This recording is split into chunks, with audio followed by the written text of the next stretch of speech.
Mi nombre es Vladimiro Vázquez y soy pastor de Visión de Fe en Guatemala y quiero darle la bienvenida a nuestra comunidad virtual en la cual semana a semana lanzamos una prédica desde las Escrituras con la intención de ayudarlo en su crecimiento espiritual. Por favor, si usted tiene una duda o cualquier comentario, háganoslo saber y con mucho gusto nos estaremos poniendo en contacto con usted. Que Dios lo bendiga, que lo guarde en todo lo que usted es y hace. Hasta pronto.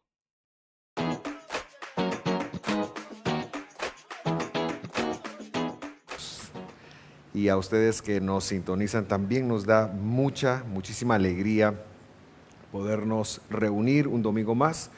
Quiero darle la bienvenida a las personas que ahora mismo se integran desde YouTube para esta prédica. Es un gusto compartir con ustedes. Hoy es el tercer de 4 temas. La otra semana estaremos viendo la última prédica de nuestra serie. La serie se llama Enfrentando la idolatría y surge de esa experiencia que los apóstoles Bernabé y Saulo tienen en el capítulo 14 de Hechos. Y hoy queremos hablar del tema con respecto del testimonio del Dios verdadero.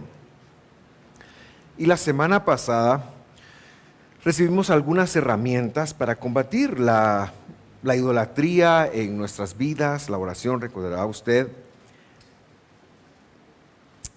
Sin embargo, esta conversación con Saulo y con ellos siguió adelante. Así que vamos de una vez al tema.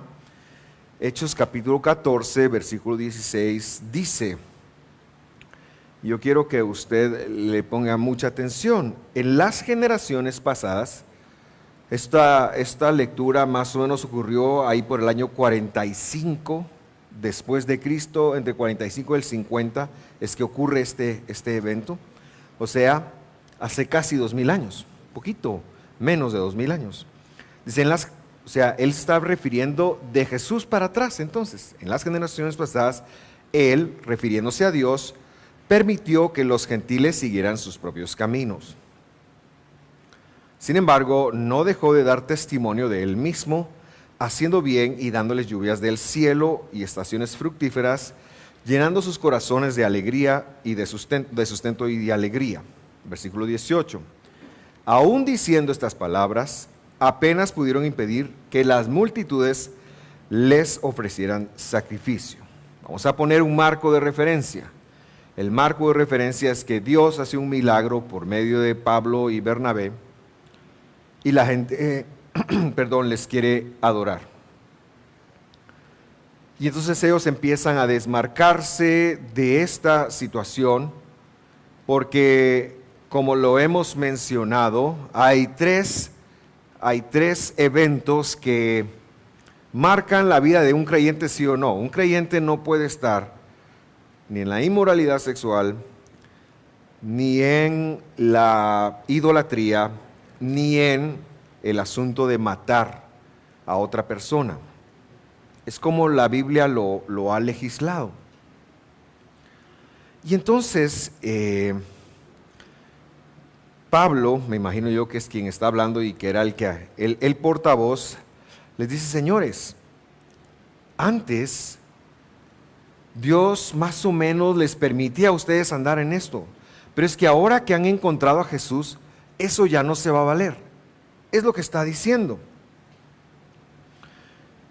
Y por supuesto, ya no podemos entonces ni siquiera excusarnos en el hecho de que no somos naturales del pueblo de Israel en el sentido genético.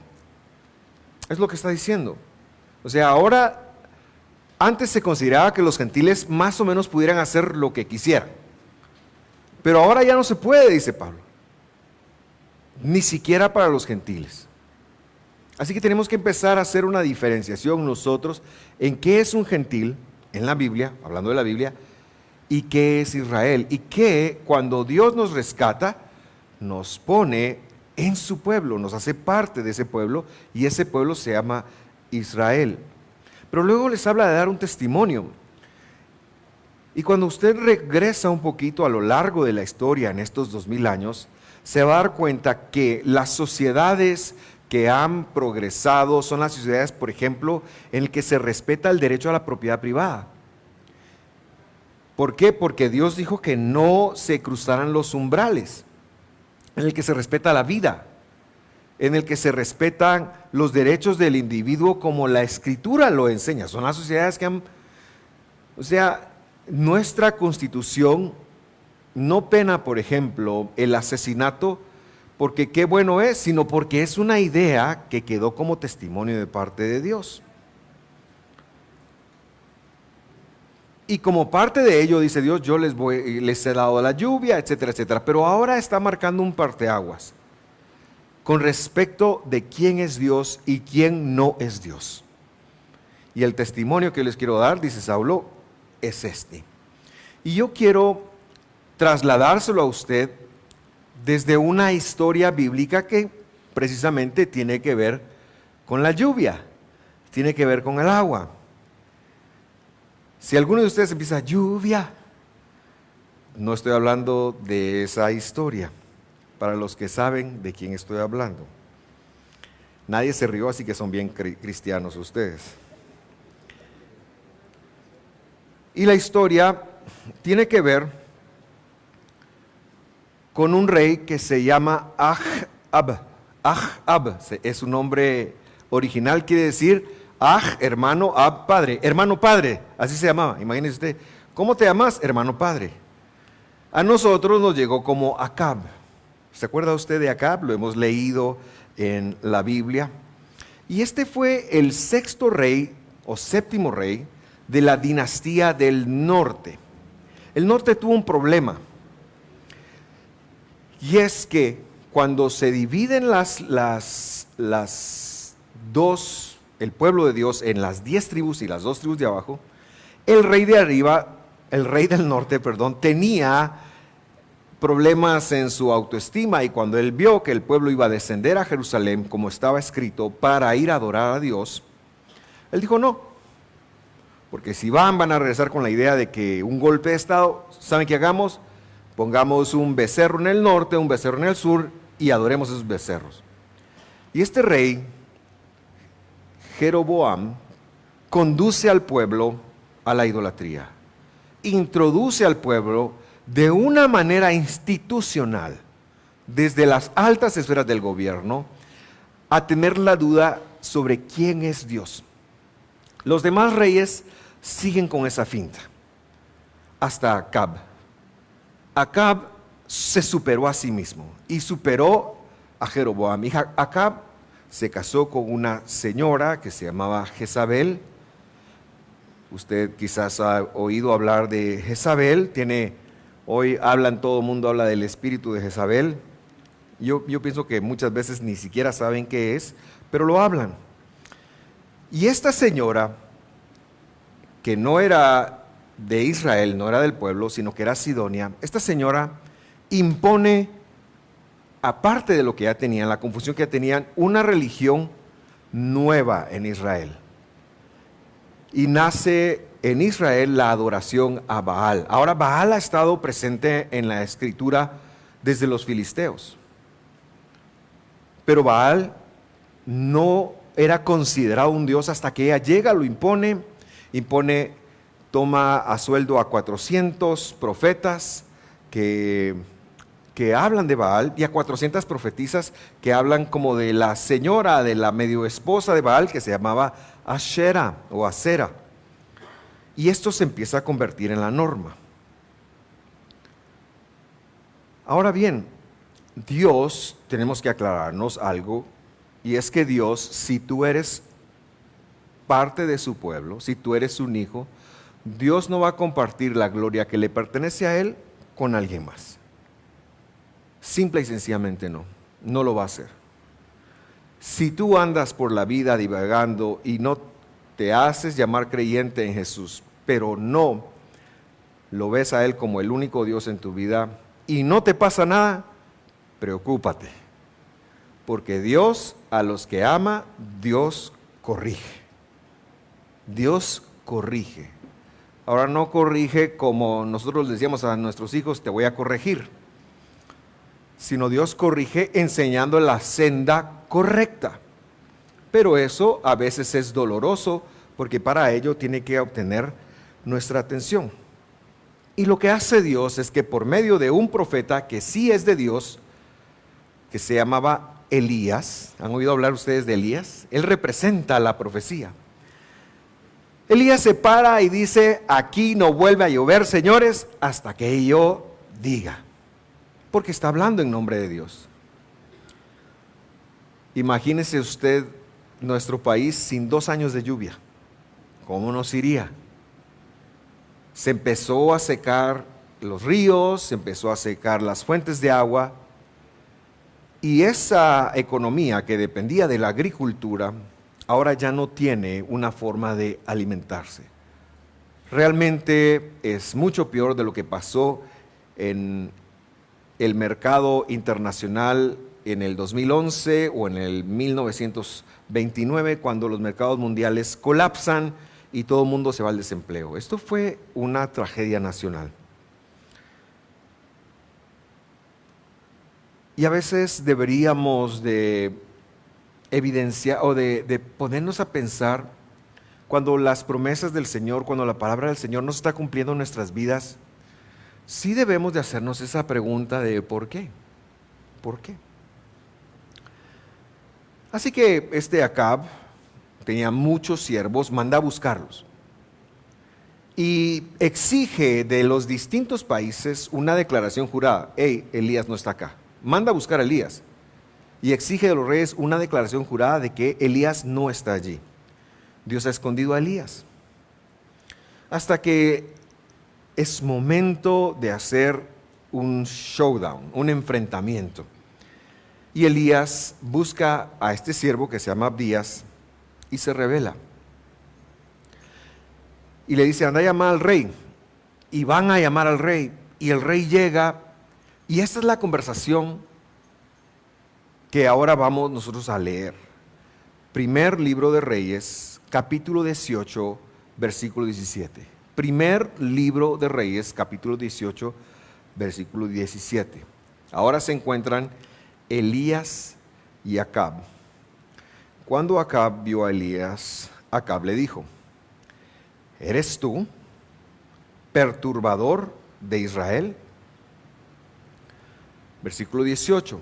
Y él, es decir, Elías, respondió, yo no he perturbado a Israel, a la iglesia, a la congregación, sino tú y la casa de tu padre, porque ustedes han abandonado los mandamientos del Señor y han seguido a los Baales. La primera palabra que yo quiero explicar es la palabra perturbador.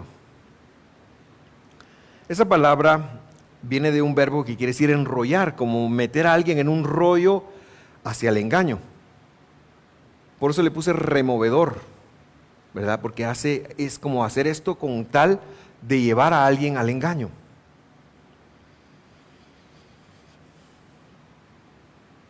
Cuando estamos en una situación difícil, es muy fácil culpar a los demás. Dios había establecido un parámetro y se lo había dado a su pueblo. Y Acab se fue por una finta, se fue por un lado, y cuando las cosas no salieron bien, él culpó a Dios, o culpó a Elías, en este caso. ¿Acaso no se parece esto a nosotros muchas veces cuando nos acercamos a Dios preguntando, ¿y por qué nos va así, Señor? Si yo voy a la iglesia, si yo oro, si yo hago esto, ¿por qué me está yendo así, Señor?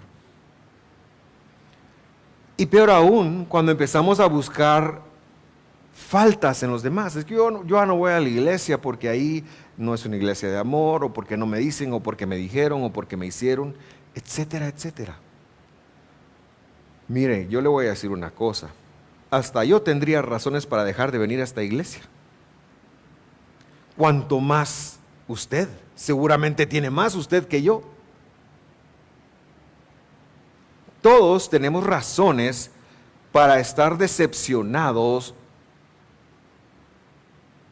de los humanos, por supuesto. Eso es así.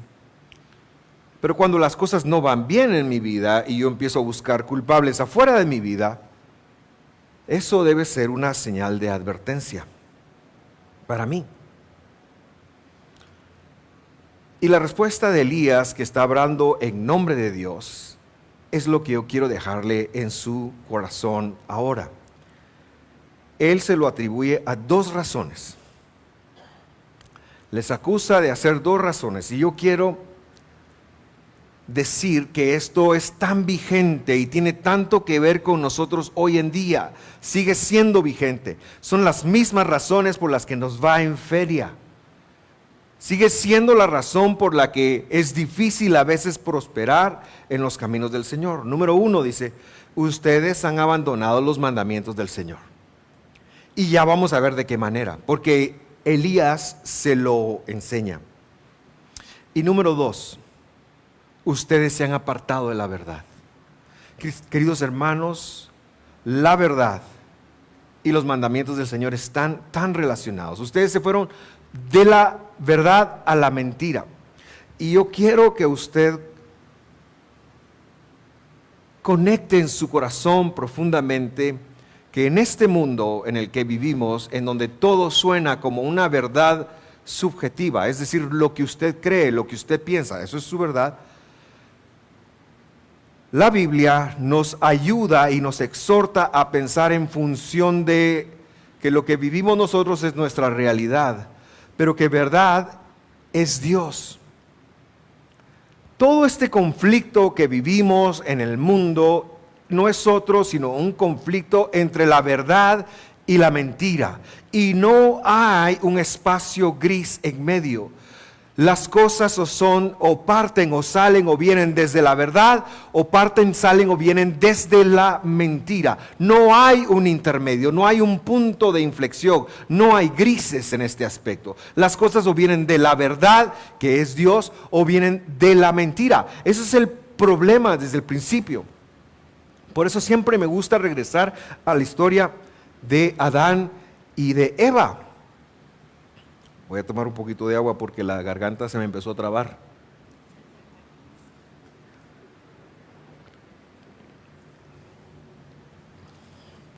Una vez me preguntaron, usted sí toma café bastante, ¿va? Agua pura, hermanos, agua pura. Pero también tomo bastante café. Ayer le compartí a alguien, sin café es imposible agradar a Dios. Pero bueno, ya en serio. Dios se para y le dice a su pueblo por amor, señores, o a Adán y a Eva, señores, señor y señora, aquí hay un jardín lleno de buenos árboles para que ustedes coman. Es un jardín de amor. Y en el medio del jardín, ahí para que no se pierdan, ahí está el árbol de la vida. Ahora, allá afuera hay otro árbol. Es el árbol de la mentira. Es tan mentiroso que el árbol hasta disfrazó su nombre. Se llamó el árbol del conocimiento bien y mal. Dicen, le traducen el árbol de la ciencia del bien y el mal. No hay un árbol de la ciencia del bien y del mal. Es un árbol de mentira.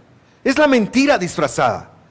¿Por qué digo yo que es mentira disfrazada? Porque Dios enfáticamente le dijo, señores, no vayan a osar comer de ese árbol. Ese árbol engendra muerte. Esa era la verdad. La verdad a veces ofende, pero es la verdad. La verdad es necia, porque siempre sale. Siempre encuentra su camino a la salida, porque la verdad es representada o representa a Dios. Así que les dicen, no vayan a comer de ese. Pero un día, don Adán y doña Eva, como que no se levantaron en el pie correcto, como que doña Eva estaba un poquito sentida con don Adán, o don Adán que era de Venus y doña Eva que era de Marte, don Adán necesitaba su espacio. Algo pasó ahí. Yo solo puedo especular porque la Biblia no lo dice. Pero la cuestión es que doña Eva andaba sola y don Adán no había sido tan buen transmisor de la Biblia. Le había dicho que ni siquiera había que tocar al árbol. Y con la mentira, la serpiente engaña a doña Eva haciéndole pensar que el árbol que está comiendo era del bueno, del que Dios había dicho. Cuando Eva come, y eso lo relata Pablo después, del fruto, Eva estaba pensando que estaba comiendo el fruto del que estaba en medio. El que sí sabía que no era así era don Adán.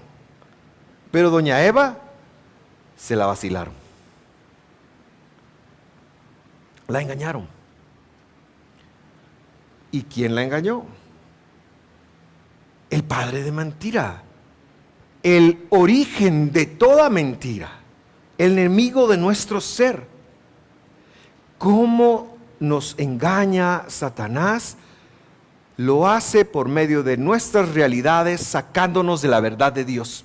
Ese es el engaño de Satanás. El que te dice que Dios no te ama, el que te dice el que te miente, no quiero como decir muchas cosas porque siempre digo lo mismo, ¿verdad? Pero el que trata en tu corazón de apartarte de la palabra de Dios, en tu mente, que llega y que tiene como una vía libre a tus pensamientos para engañarte, es el Satán. Y desde la mentira nos engaña. Nos engaña. Y solo hay una verdad opuesta a eso. Y esa verdad es la palabra de Dios.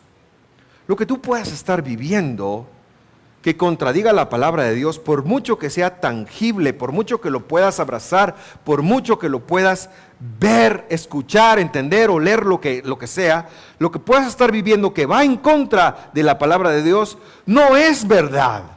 Es una realidad que tú vives. Y hemos, como creyentes, de aprender a distinguir entre eso. Muy bien. Acab no sabe ni qué decir y Elías lo tiene claro. Volviendo a nuestra historia, le dice: señores, vamos a hacer algo. Vamos a hacer un debate. Ahora, Elías tiene una forma muy interesante de hacer debates. Vamos a convocar a los 850 profetas de su esposa, señor rey. Aquellos que sirven a Baal, aquellos que sirven... Y yo voy a estar solito del otro lado. Y aquel que haga descender fuego del cielo, ese representa la verdad. Si nosotros nos fuéramos con la democracia, ¿quién tenía la verdad? Los 850.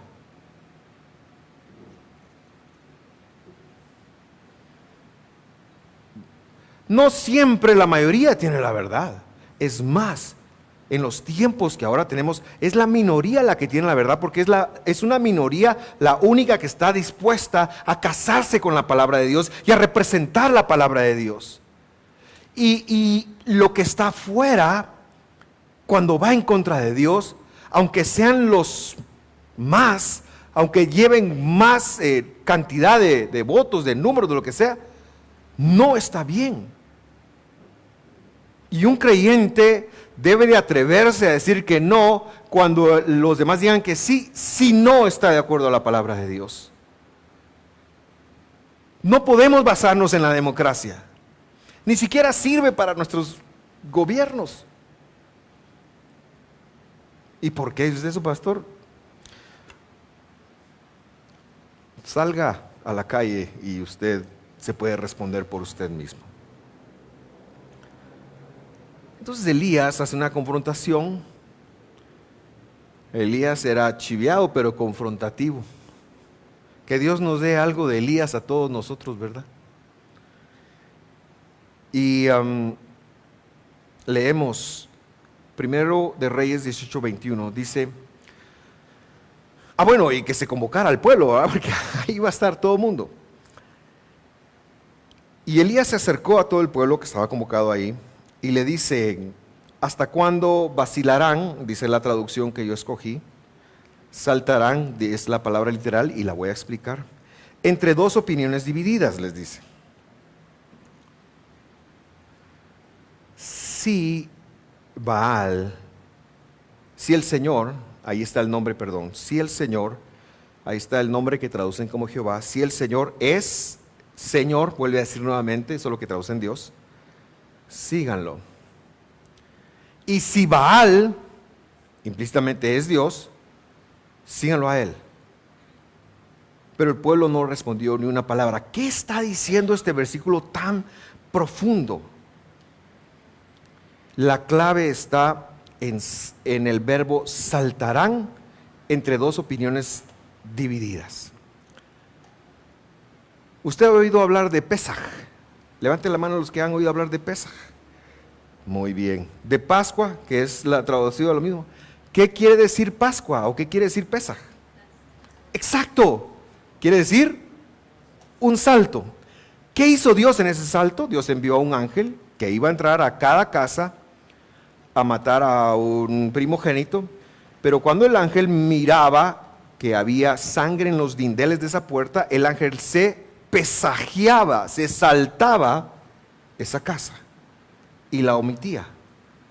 Ese sí que fue un ángel brincón, era un ángel saltador, saltarín. La palabra que traducen que como vacilar acá es pesajim. Es la palabra pesaj. Es el verbo saltar. Solo que estaba saltando entre dos opiniones, dice. ¿Qué está diciendo? Mire pues, había 3 clases de personas en Israel en ese momento. Número 1, Jezabel, Acab y la gente que ellos dijeron, Baal es Dios. 100% convencidos. Número 2, del otro lado, estaba Elías y algunos de los profetas. Ellos estaban claros, Baal no es Dios, esto es una apostasía, esto es algo que no debemos de tolerar. Y eran los menos. Y la gran masa estaba en medio. ¿Y qué estaban haciendo? Estaban saltando a veces para Baal y a veces saltaban para el Señor. Ustedes son los que están haciendo que la gente salte, dice.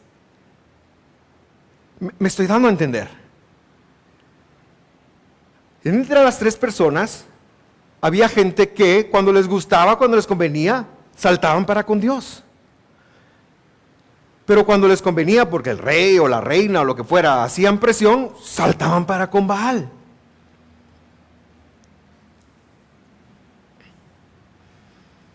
¿Qué quiere decir eso? Es lo mismo que hacemos hoy, hermanos. Es lo mismo que el mundo cristiano hace hoy en día cuando agarra la Biblia y dice, este sí, este no, este mandamiento sí, me llega. Cool.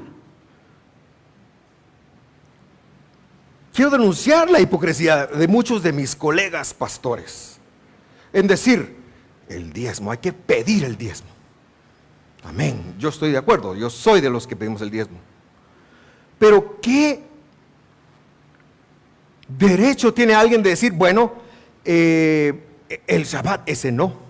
¿Quién le da el derecho a alguien de decir que sí y que no de Dios?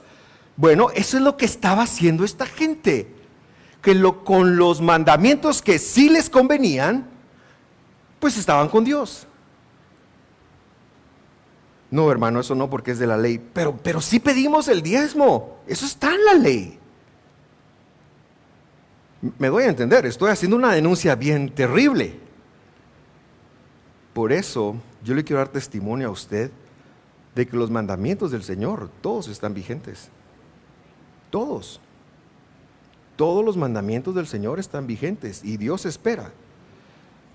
La creencia, hay una creencia muy, muy errónea en el pueblo cristiano. Y es que Jesús cumplió los mandamientos, por supuesto que los cumplió, para que yo no los cumpla. ¿Dónde dice eso? Dígame, eso no está ahí, pero esa es la creencia, ¿verdad? Entonces, ok, Jesús no mató, dele usted, quiero ver cómo le va. Me doy a entender, porque la lógica es absurda. Pero es la lógica que hemos mamado durante cientos y cientos y cientos de años, en el cual se hace un checklist. Ahora que somos del siglo XXI, un checklist, dicen, un chequeo, una lista de chequeado. Este sí, este sí, este sí, este no. Eso es lo que está ocurriendo acá. Por eso es que las opiniones están divididas, queridos hermanos. Y esos saltos son saltos peligrosos. Nadie tiene el derecho a usted de decirle qué Dios abolió y qué Dios dejó. Especialmente si leemos Mateo 5:17, cuando Dios dijo, no he venido a abolir. No he venido a abolir, lo dijo Dios. No lo dije yo, gracias a Dios lo dijo Dios.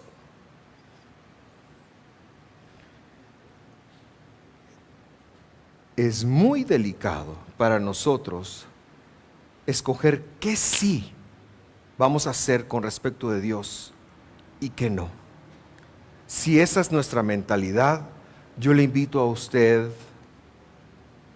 a pensarlo bien, porque no debiera ser la mentalidad de un hijo de Dios. ¿Por qué viene el mal? ¿Por qué le vino el mal a Israel? Porque abandonaron los mandamientos de Dios, recuerda. ¿Y por qué se casaron con la mentira?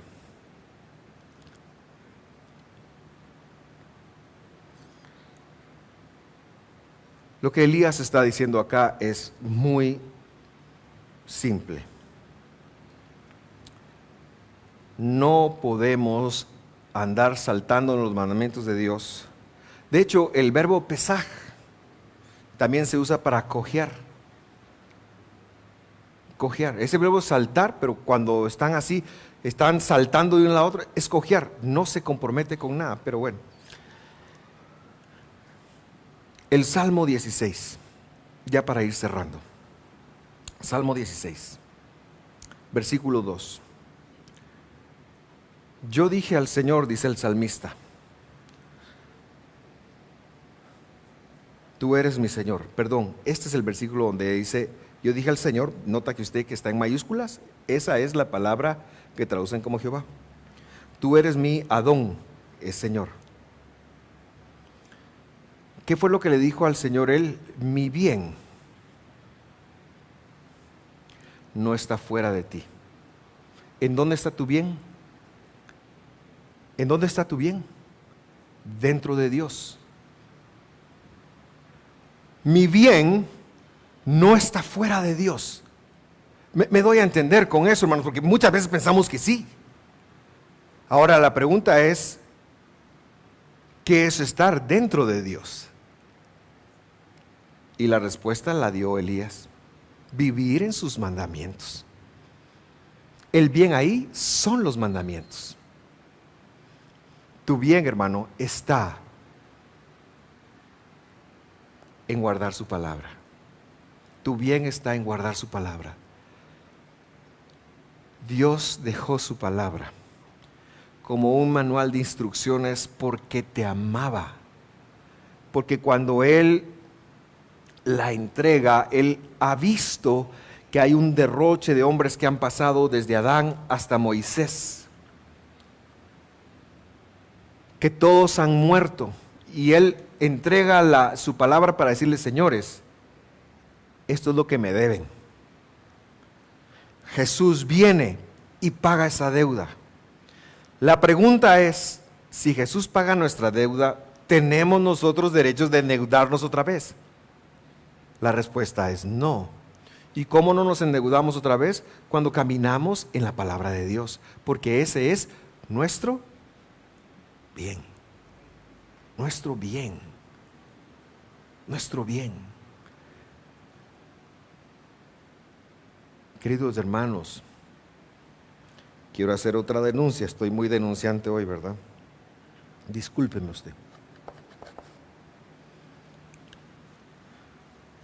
Pero quiero hacerla con un poquito de cuidado. Hay una confusión muy grande entre lo que es judaizar y lo que es ser bíblico. Confusión muy grande. Si yo predico este mensaje fuera de esta congregación, a lo mejor se me acusa a mí de querer judaizar. Ni Dios lo quiera, ni Dios nos libre. Dios nos libre de eso. Porque la judaización es tomar mandamientos humanos dándoles una categoría de divinos.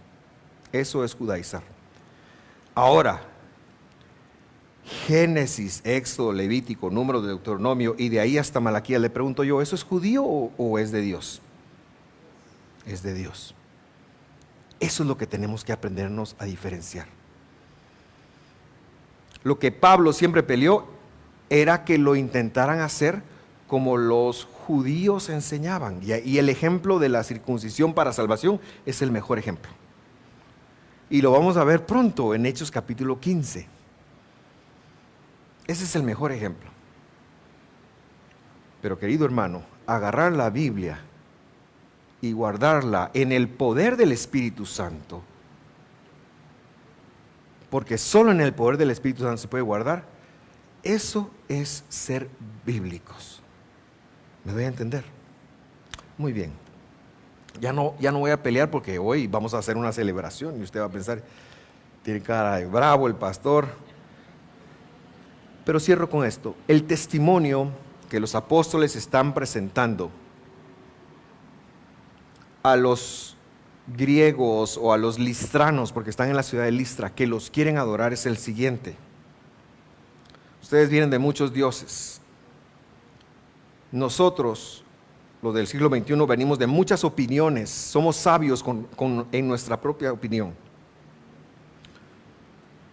Debemos de aprender que Dios no tiene una opinión. Dios tiene la verdad. Las opiniones las tenemos nosotros. Y el testimonio es que aunque Dios siga dando la lluvia, siga dando el bien, Él espera.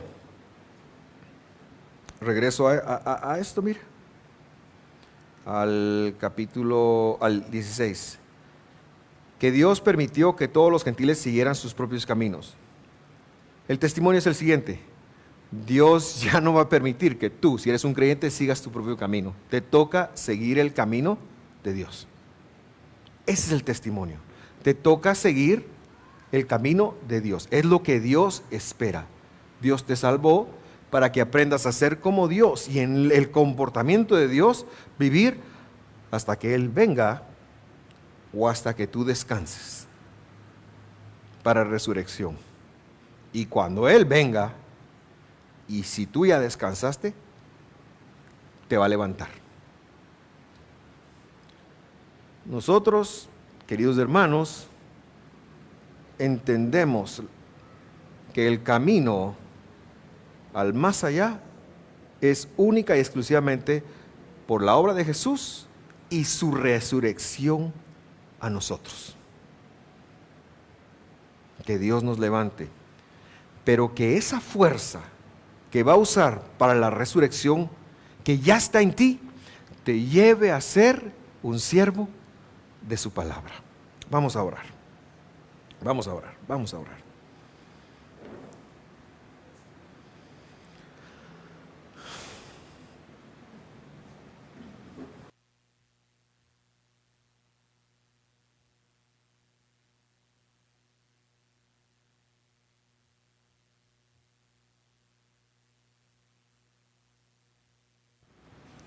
Quiero invitarte a estar con tus ojos cerrados por un momento, no por otra razón, sino por no distraerte y que puedas estar en un enfoque. Y el enfoque es el siguiente.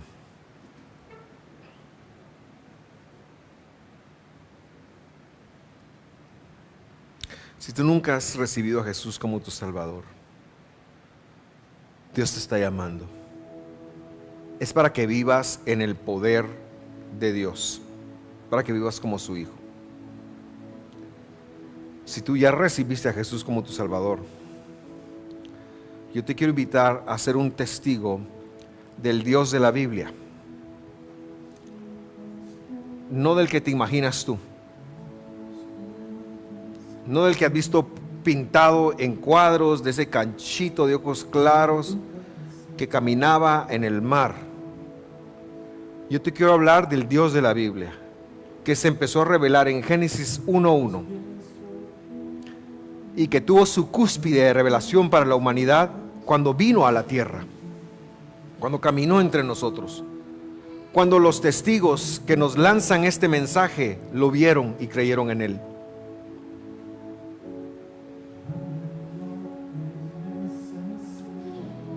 Pero para ser un testigo de Dios, debes de vivir parado en su palabra. Su palabra es tu constitución. Su palabra es lo que te dicta cómo vivir. Y su palabra es la que te manda a esperar la resurrección o su venida. Es su palabra.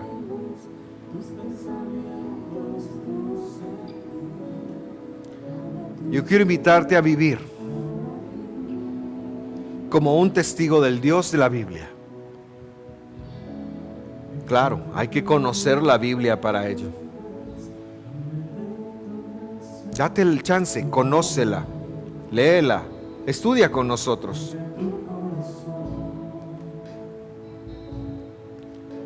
Y cuando eso se contradiga con tu realidad, que puedas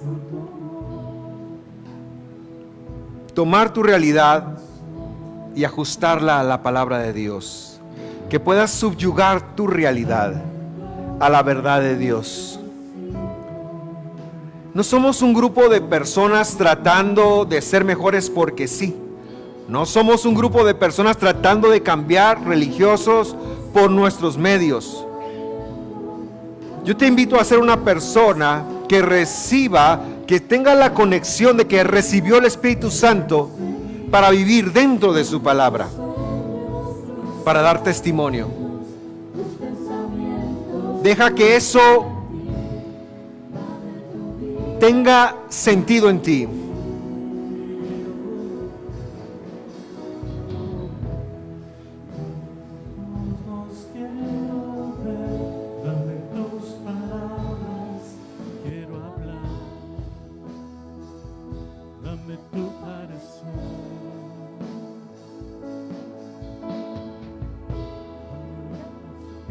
Yo quiero ir, dame tus deseos para sentir, dame tu parecer,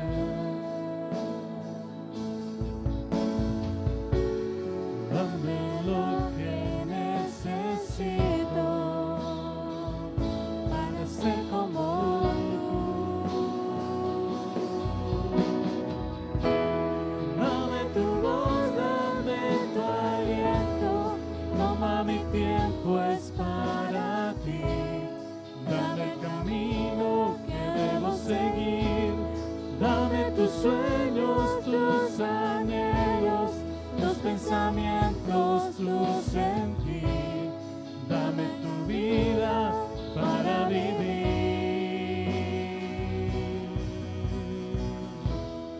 Déjame ver lo que tú ves, dame de tu gracia, tu poder, dame tu corazón.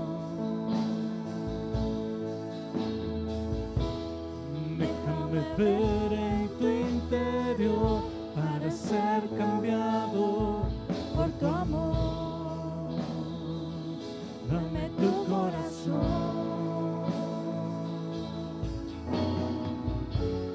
Dame lo que necesito para ser como tú.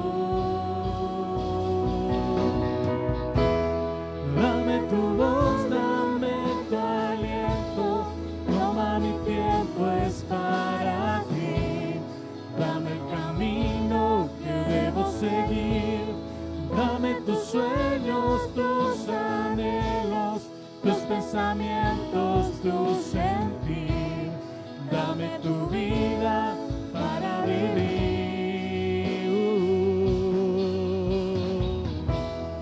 Dame tu voz, dame tu aliento, toma mi tiempo, es para ti, dame el camino que debo seguir, dame tus sueños, tus anhelos, tus pensamientos, tu sentir, dame tu vida para vivir. Qué bonita canción. Aquí tengo la letra porque quiero que usted conecte algo. Quiero que conecte algo. Dame tus ojos, quiero ver. Los ojos de Dios están en la Biblia, es lo que quiero que conecte. Dame tus palabras, quiero hablar. Las palabras de Dios están en la Biblia, es lo que quiero que conecte. Dame tu parecer, el parecer de Dios está en la Biblia, es lo que quiero que conecte. No es algo subjetivo, no es algo que te va a venir por unción, por lo que sea. No, está en la Biblia, es lo que quiero que conecte. Dame tus pies, yo quiero ir. Eso está en la Biblia, cómo caminar como Dios. Dame tus deseos para sentir. Eso está en la Biblia. Eso no es algo que va a venir porque alguien te ore, porque alguien te diga, porque venga algún profeta, algún apóstol y te unja y te diga. Eso no va a ser así, querido hermano. No es subjetivo. Eso está en la Biblia. Dame lo que necesito. Está en la Biblia para ser como tú. Dame tu voz, dame tu aliento. Está en la Biblia. Toma mi tiempo, es para ti. Eso está en ti. Eso está en ti. Dame tus sueños, tus anhelos. Están en la Biblia. Están en la Biblia. Es para que vayas, lo conectes y los vivas. No es subjetivo. No es lo que te imagines tú. No es lo que sientas tú. Es lo que Dios ha dejado en su palabra. Tus pensamientos, vaya si los pensamientos no están en la Biblia. Cuando Dios le dijo a Jeremías, ustedes no conocen mis pensamientos, porque mis pensamientos son buenos, estaba hablando de sus promesas, estaba hablando de que Dios quería salvarlos. Dame tu vida para vivir, está en la Biblia. No es algo que te va a venir, es algo que vas a desarrollar, que Dios te dio Espíritu Santo para que lo vivas. A ver, déjame ver lo que tú ves. Míralo desde la Biblia. Dame tu gracia, tu poder, está en la Biblia. Dame tu corazón, está en la Biblia. Déjame ver en tu interior. Abre la Biblia, ahí está.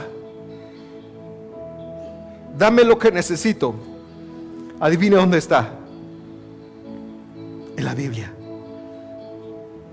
Yo quiero que con ese conocimiento de causa lo volvamos a cantar. Dame tus ojos, quiero ver. Dame tus palabras, quiero hablar. Dame tu parecer.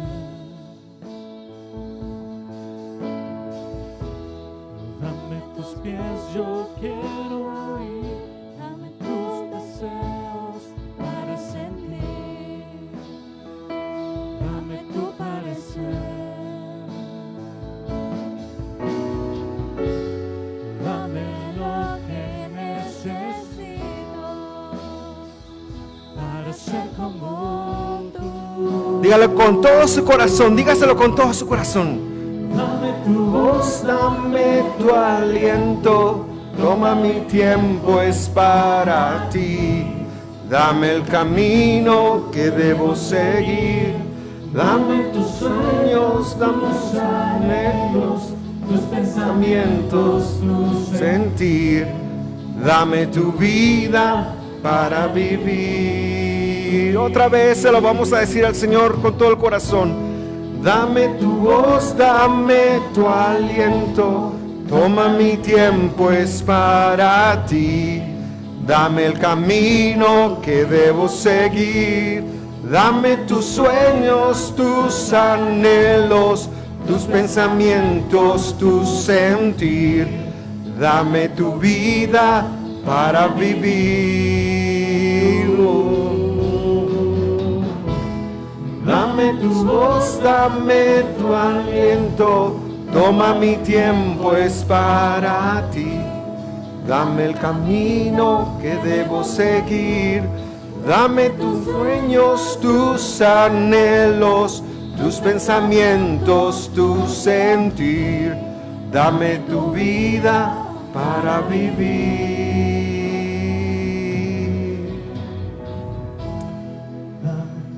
Señor, nos presentamos delante de ti, amo del universo, tú que tienes el bien y la misericordia diseñada para nosotros, tú que has preparado buenas obras para que andemos de antemano en ellas como está escrito. Condúcenos a tu palabra, Señor. Guíanos a tu palabra. Ayúdanos a entender, a vivir, a poder leer desde tu palabra nuestra vida. Porque queremos ser mejores hijos, pero también queremos ser mejores esposos. Queremos ser mejores hijos tuyos, queremos ser mejores ciudadanos, queremos ser ese testimonio que tú tienes para las personas que nos rodean. En el nombre de Jesús. Señor, yo te pido que en este momento tú pongas un desafío en el corazón de todos nosotros, de qué es lo que quiere decir eso con respecto de lo que hoy vivimos. Danos una lectura para leerlo desde nuestra vida ahora, para que en el momento que estamos viviendo cada uno de nosotros, porque hay de muchas edades acá, podamos leer y vivir nuestra vida desde tu palabra, Señor. En el nombre de Jesús, en el nombre de Jesús, renunciamos a cualquier otro Dios que no seas tú. Renunciamos a cualquier otro pensamiento en nosotros que vaya en contra de ti. A cualquier deidad que nos hayamos formado, lo renunciamos delante de ti, Señor. Ayúdanos a hacer ese testimonio que tú esperas que seamos para las personas que nos rodean, en el nombre de Jesús. Si tú nunca has recibido a Jesús, búscame al final del servicio o déjanos un comentario. Queremos guiarte en cómo seguir. Dios tiene un plan para tu vida y tiene buenos propósitos porque te ama. Bendito sea el nombre del Señor. Bendito sea el nombre del Señor. Puede darle una sonrisa a la persona que tiene a la par y decirle: bendito sea el nombre del Señor. Espero que Dios te haya hablado esta mañana. En este momento quiero despedir a los que desde YouTube nos sintonizan. Gracias por conectarse con nosotros. Los esperamos en el próximo video que se subirá la próxima semana.